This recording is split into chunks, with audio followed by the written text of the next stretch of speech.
One might notice that silence can be a peaceful moment to some people, while to others, it is a disturbing experience. This phenomenon is not arbitrary, rather it is underpinned by psychological processes. When the environment becomes silent, the brain does not necessarily go into a state of relaxation, but can become alert.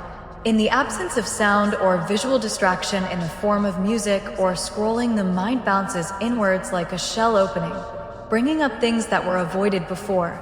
Lingering concerns, unfinished conversations, topics not consciously thought about in anticipation. Individuals that are used to constant stimulation tend to experience silence as a loss of control, as they find their cognitive processes have no external distractions to interact with.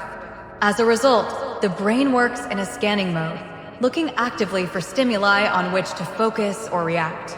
This underlying neurocognitive response is why silence can feel socially awkward in a setting in which there are other people, or why some people instinctively reach for their phones in the event of quiet. The brain is seeking relief. Silence can also help people become more self-aware by making them more aware of their internal states, such as their thoughts, emotions, and even their breathing patterns, an experience that can be uncomfortable for people who are not used to introspection. However, the key problem is not silence per se, but its unfamiliarity.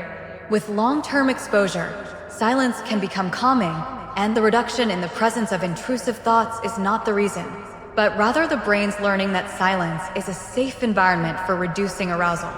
Thus, silence is not a vacuum. It is a telling process that allows an insight into the functioning of the cognition. Further research of these phenomena could lead to further understanding in psychology and mental health.